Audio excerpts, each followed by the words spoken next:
I was told by our FireEye's country manager here in Korea about my resemblance to Kenny G. I know the hair. I did not bring my saxophone, so we are going to have to talk about cyber threats. No concert today. My apologies. Okay. What I would like to do this morning is talk to you a little bit about what FireEye is seeing globally in terms of advanced cyber threats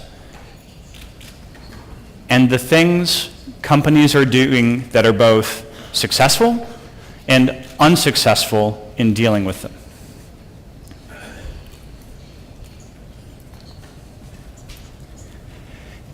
If we look at some of our data for 2013 into the beginning of 2014, the average time between an attack breaching an organization and that organization finding out about it was 229 days, over 6 months. That's the average. The worst case was over 2,200 days. Think about that. If you asked me, well, with 229 days, what could an attacker take from your organization? My answer would be, well, what could they not take besides the building your organization sits in? Perhaps worse, 2/3 of these organizations did not discover the breach themselves. A third party, someone else, had to tell them about it. Government agency, a partner, a customer. That's the state of things that we're dealing with globally today with these advanced attacks.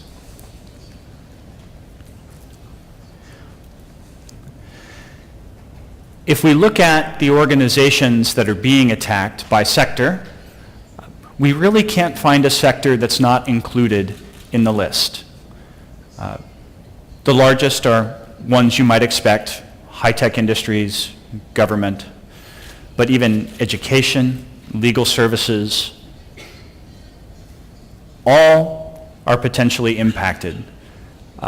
If you have intellectual property, a lot of international business dealings, you're going to potentially be targeted by these kinds of threat actors in a very serious way.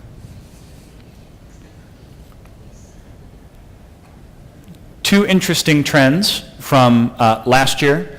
Now in 2014, we have seen an increase in the targeting of financial services organizations, but more interesting, a significant increase in targeting media and entertainment organizations.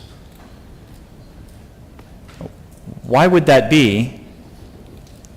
Most of that increase is due to the targeting of news organizations, an attempt to attack newspapers, cable news channels, internet news sites to identify news sources and stories that might be negative about certain countries before they're published.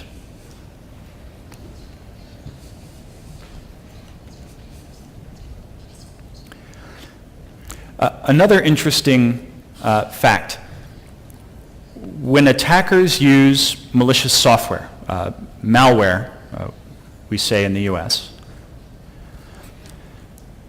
a new piece of malware is only used for between 1 and 2 hours, and then that variant of malware goes away, it's not used again.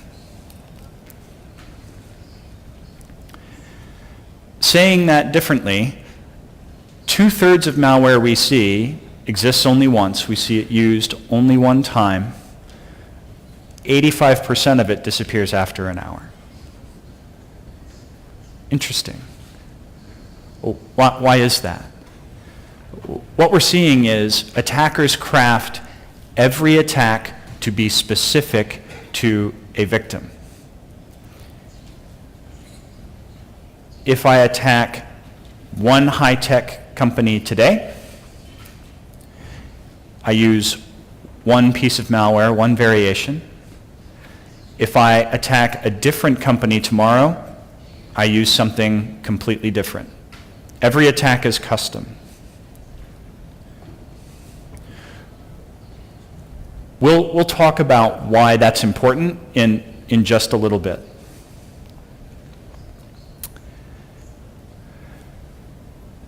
Earlier this year, FireEye published something we call our Maginot Line Report. For those not familiar with European history, the Maginot Line was built by France after World War I. They put a line of defenses along their border with Germany. And the wall was designed to prevent the kinds of attacks France suffered from in World War I.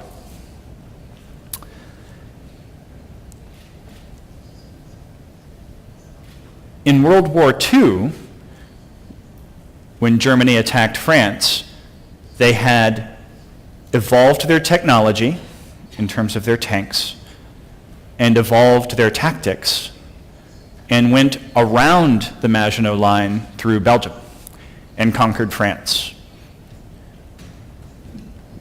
We felt that this historical metaphor was appropriate for some of the things we see in organizations trying to protect themselves today.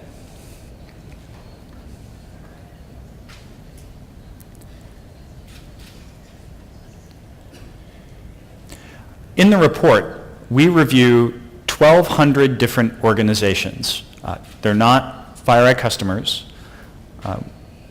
We went to them and deployed our technology and looked for indications of breach. Had they been successfully attacked? It's a very recent study. You can see we did it between October of 2013 and March of 2014. And we looked at a broad range of sectors globally, not just in the US, but everywhere around the world.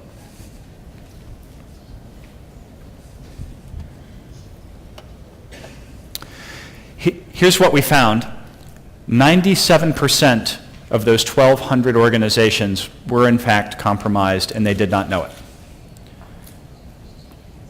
97% of 1,200 randomly selected global companies.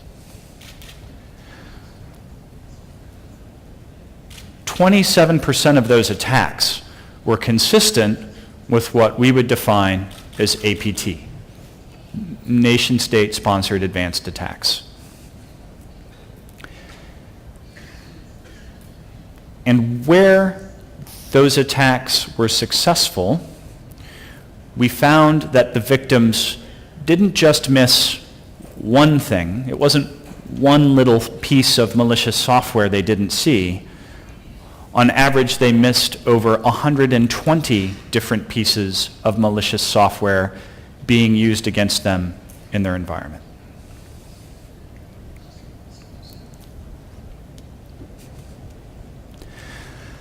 Something else that I think is important to note, these threats are global. While we've been dealing with them in the United States for a long period of time, we see a large degree of activity everywhere around the globe. South Korea is second on the list after the US. I'm sometimes asked, why is that? Why is South Korea that high on the list? I see two primary reasons. My opinion, this is conjecture, but my opinion. One, a very advanced nation, very strong economically, with a lot of high-tech business. and two, geopolitical, where you are physically in Asia and the strategic importance of South Korea.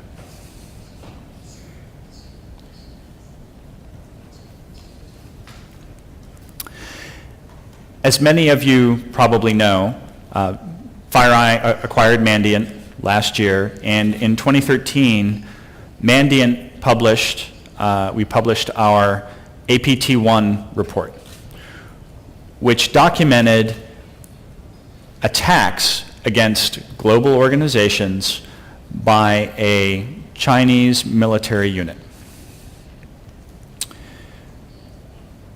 We're often asked, it's over a year later, what has changed? What's different in this space? If we talk about what's different in terms of the amount of activity or the organizations that are being targeted, not much. None of it has stopped. There have been changes in some of the technical approaches that this particular group uses, but that's not surprising. We expected them to change their techniques when we published our report. And despite the political interactions between the United States and China, we haven't seen any change in behavior on that level. Nothing that the United States or other countries have done to engage China is altering what they're currently doing in the cyber domain.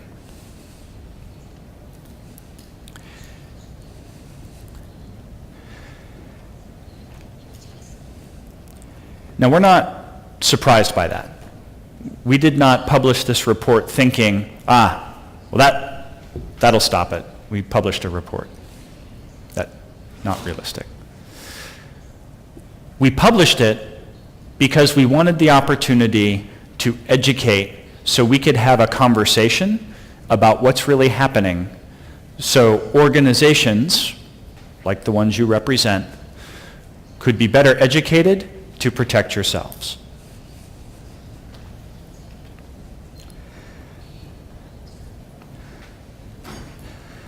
And since I am from the United States, no speech cannot have Edward Snowden in it.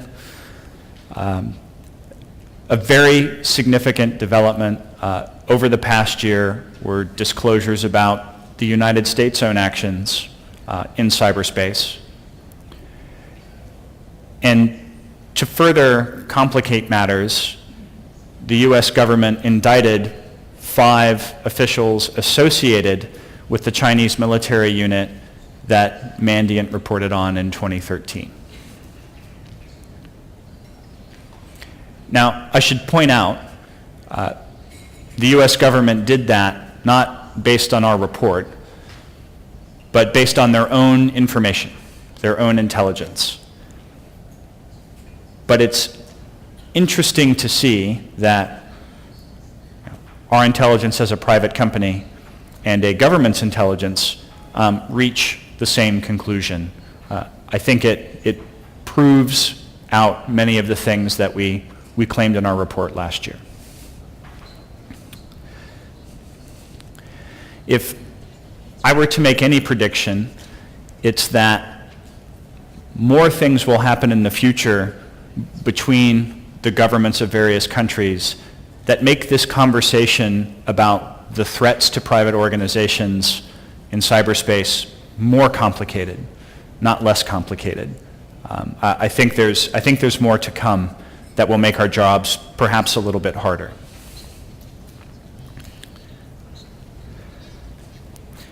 I know it's a very happy topic. It's very uplifting.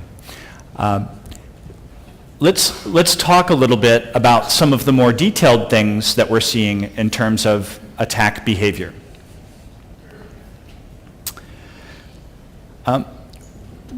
We continue to see attackers being very adaptive, like a chameleon. They change how they look, how they behave, when they need to. If you change what you're doing to defend, they change what they're doing to attack.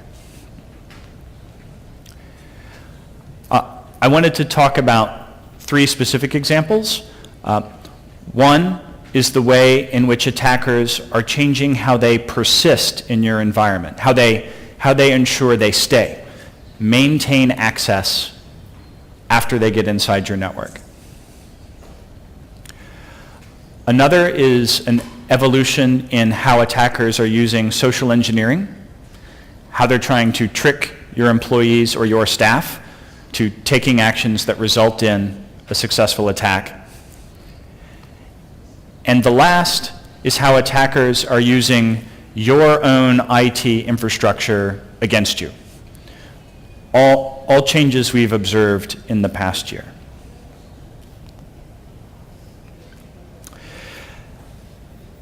Persistence, historically, before this past year, was accomplished by attackers installing malware in your computer systems and then configuring the operating system, Microsoft Windows, to start that malicious software every time the computer started. And defenders have been very successful at finding these attacks, especially over the past couple of years, by analyzing computer configurations to find where attackers have made those changes. Well, as the defenders have become more successful, the attackers have adopted a different approach to make sure the malicious software they use in your environment always runs and is always available to them.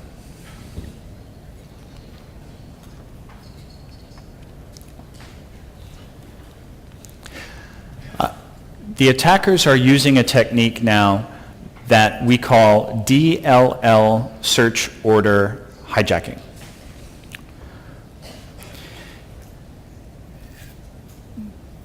Simply put, instead of changing a configuration on your computer system, the attacker installs a library, a piece of software that they place on the system so that some other legitimate piece of software loads it. I'll give you a very simple example.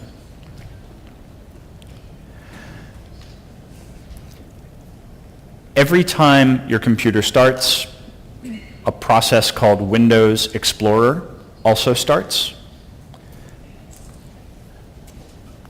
Attackers might put a library in that impersonates something Windows Explorer normally uses and loads, and that tricks Windows Explorer into loading the attacker's software as opposed to other legitimate pieces of the operating system.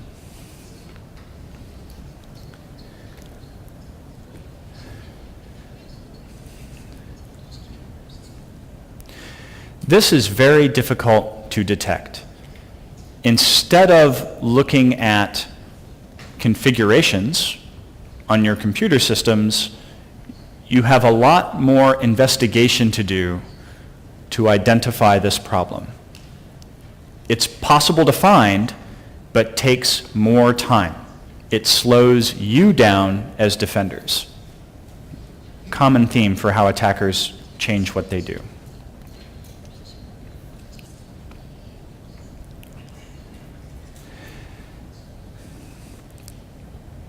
Now, this technique is not new. This particular approach, I know as FireEye, we first talked about in 2010. But attackers didn't need to use it then. It's more work for them. They didn't need to use it in 2010. But now, in 2014, they do. And so they make that adaptation in order to be as effective as they need to be to attack your organizations. One lesson to take away from this is it's very important that if you can detect an initial attack, the first attack, you need to do so, because if the attacker has time to set up something like what I just described, it's now much more difficult to find and much more expensive.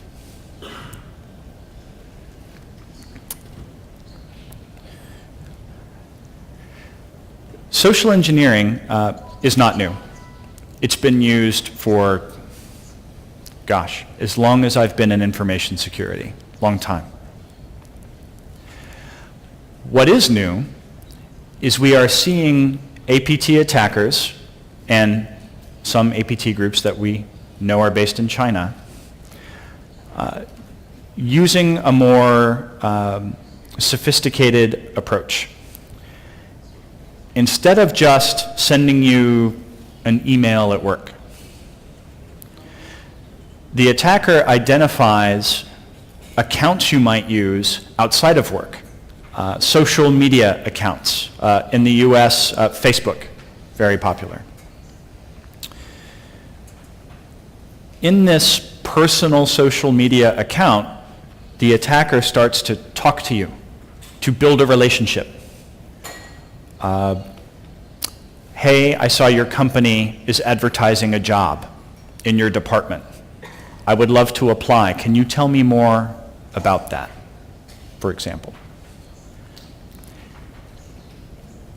After the attacker builds up trust in that personal social media account, the attacker then builds up a story so that when they send you an email at your work email account, you're expecting it, you know it came from this person you met on social media, and you trust it, and you click on the attachment and do what the attacker wants you to do.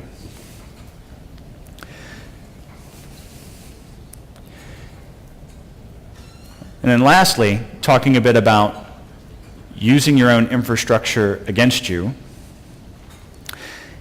If you're watching your network and looking for suspicious things, random connections to countries where you don't do business would be very suspicious.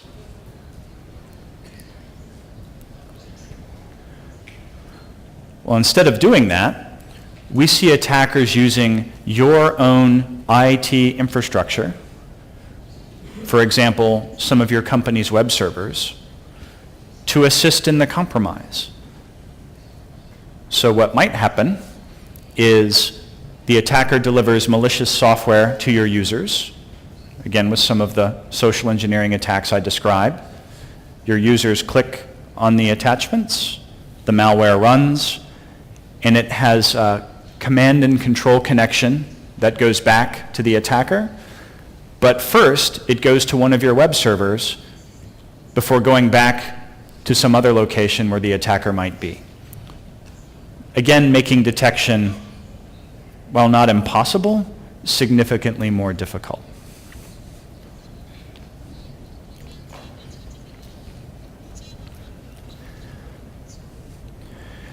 So what we're seeing is attackers using a very structured and deliberate process, first doing reconnaissance, looking at your environment and your people, initially compromising something in your organization, perhaps a computer system in the engineering department, broadening their foothold by compromising more systems, and then using a variety of techniques to make sure they maintain that foothold and continuing to change these techniques so they are harder and harder to find.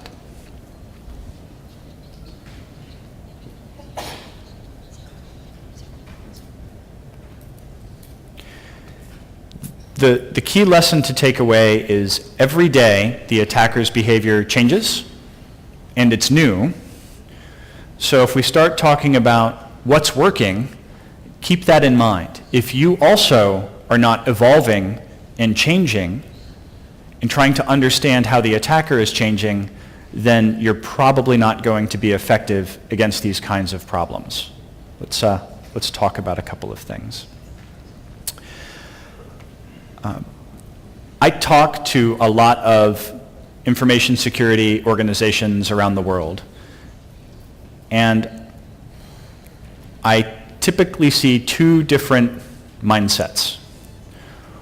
One is a wartime mindset, another is a peacetime mindset. And I'll explain that just a little bit. A wartime military organization is very efficient. It knows what its job is. It's focused on the attacker, and it knows how to measure success. A peacetime military organization does not have a measurement for success. It has a lot of bureaucracy, and it's more afraid of the next inspection than the attacker. I see the same thing in IT security organizations. And this, by the way, for those that don't know US internet cat humor, that's Grumpy Cat. But you don't have to know US cat humor to understand the look on his face. Not very happy. If you have a security manager, somebody in a security operations center who has a wartime mindset, they're thinking the right way, but they're in a peacetime mindset organization that's not focused on these kinds of attacks and the things that have the most risk to your business, this is the look on your face. Not happy at all. One anecdote from a conversation I had with a security operations center manager in the US. He told me, Dave, I know you've told me the things I need to do to find these attacks, but my bosses have told me I have to spend my time on all this work, these other products we've bought that don't work. I have to spend all my time on that. I have to look at these other alerts and this other data from all the things you're telling me don't work against these attacks. Because my organization is more concerned about compliance and lawyers and regulation than they are with attackers that are actually taking our intellectual property.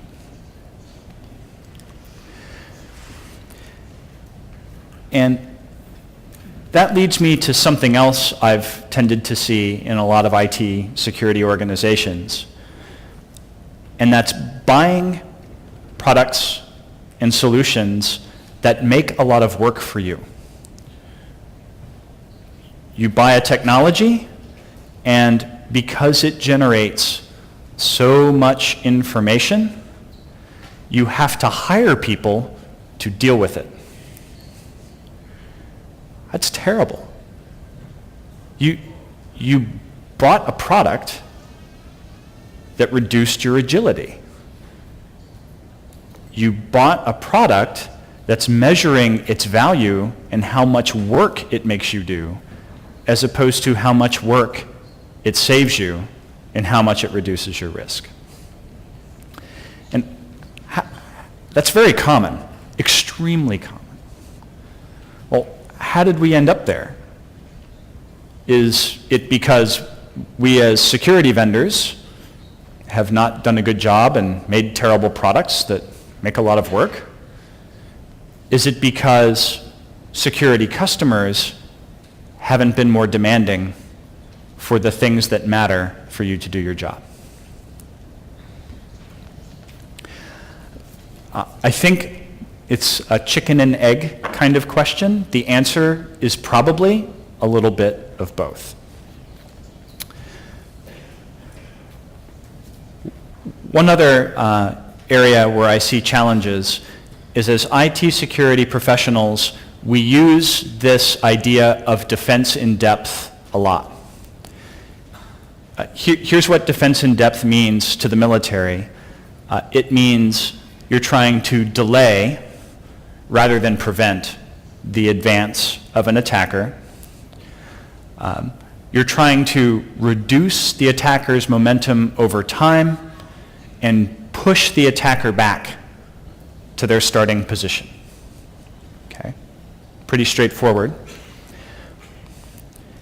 In IT security, we tend to talk about it more as redundancy in the event a security control fails.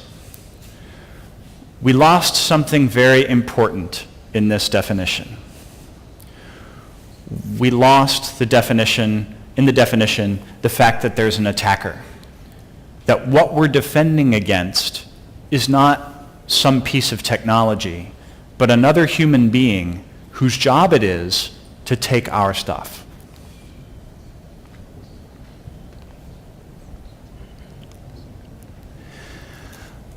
Another challenge I see with defense in depth is companies tend to do this. They deploy a firewall. They deploy an intrusion detection system. They deploy a security information and event management system, and they deploy antivirus. Okay? Four layers. Companies think that's 4 layers. Well, it's not. These technologies all work in a very similar way. They rely on signatures, which means they have to know what an attack looks like in order to detect it or protect against it. All of them work in that very same way.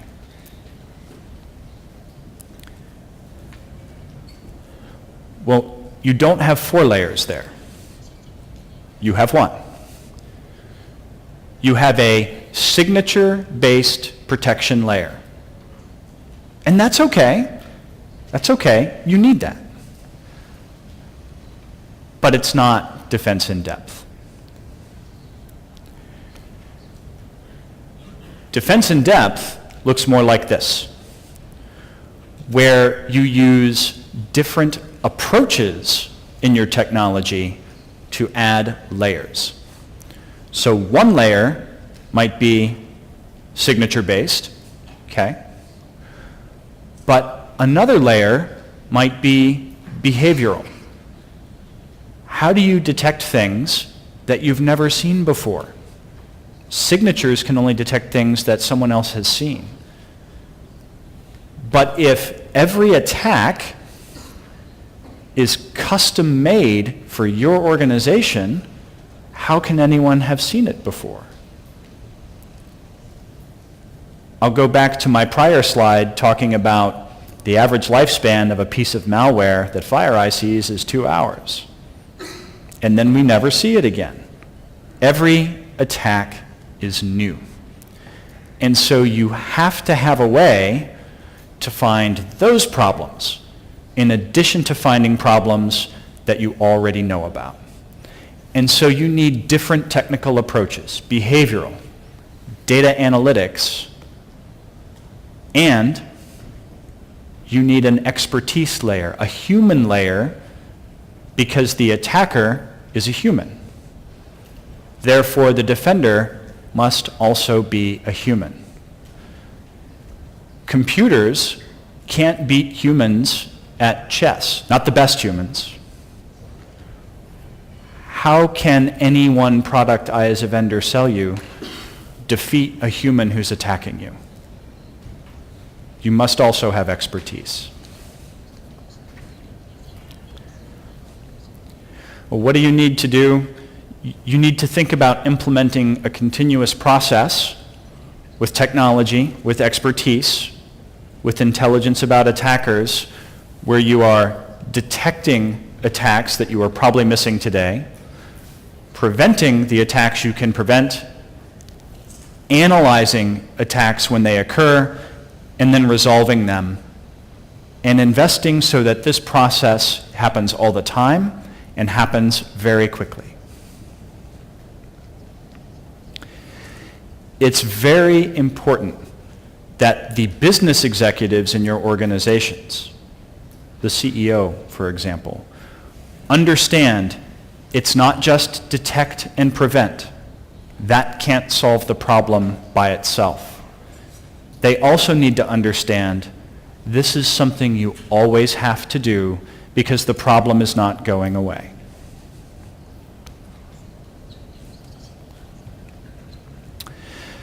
So briefly to wrap up, what are we seeing that's working? I'm going to talk a little bit about mindsets, what organizations are focusing on, and this concept of resilience.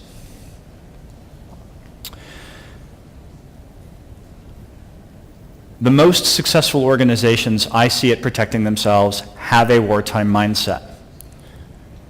This doesn't mean you're going to hack back, hack the attacker.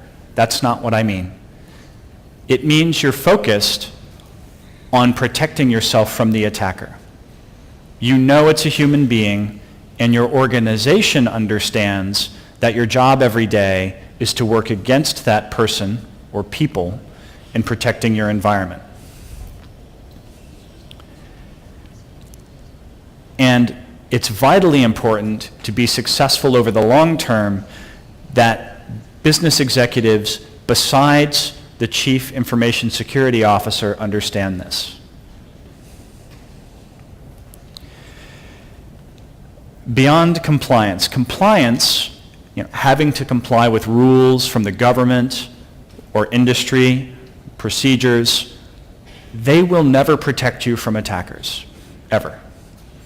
There is no compliance checklist where if you do it, I can promise you, you will be successful. Compliance is only good at protecting you from these guys, lawyers. That's it. That's what compliance is for. You have to do it as a security professional, but compliance can't save you from real attackers.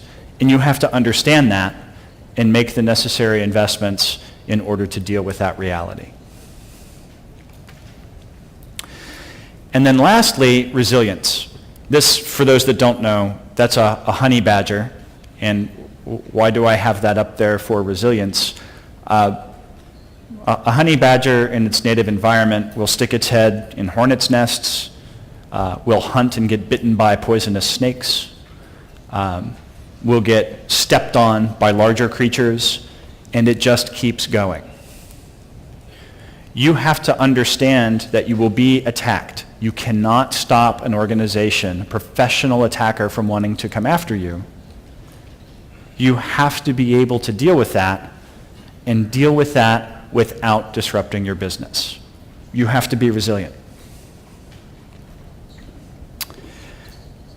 I'll close just very briefly by telling you, well, why FireEye? Why are we in this business, and how can we help with this? Well, it's really how we've built our entire company from the ground up since 2004. And we've really focused on building new and innovative technologies. For example, our MVX engine, which is trying to provide you a different way to find these attacks than the technologies you've been using for the last 2 decades. And we're trying to provide that not just as a point solution, but as an entire architecture and platform. So everywhere where these attackers will focus, we have a solution for you.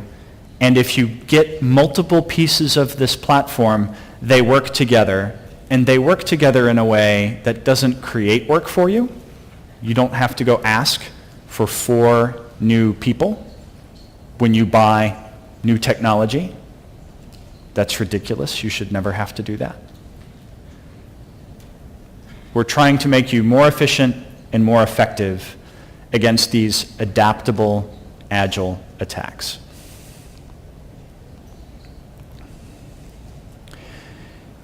And what we can enable you to do through that platform is make this process happen.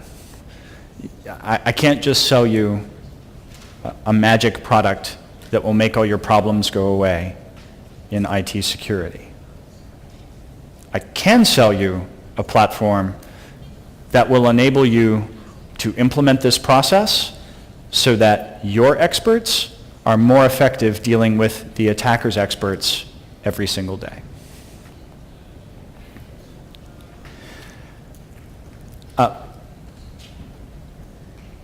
I wanted to leave you with one thought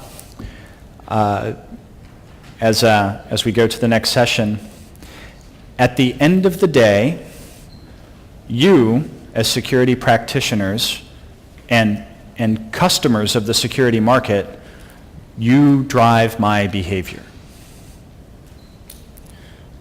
If what I do doesn't provide value, you're not going to buy it, you're not going to use it. Whatever vendor, whatever partner you work with, us, anyone else, whoever it is, you need to demand that security technologies are innovative, that they become more effective, that companies provide them truly understand what attackers are doing today, and with every investment you make, I should make your job easier, I should make you more agile, and if I fail to do those things, you should put me out of business by not buying what I'm trying to provide you. You have responsibility for continuing to evolve the market so that we as a security community have what we need to deal with the kinds of attacks that are coming not today, but tomorrow, and the day after that, and the day after that.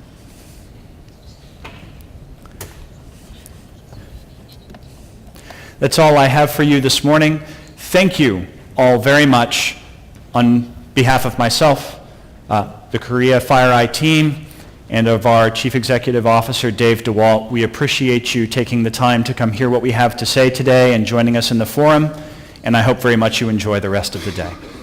Thank you.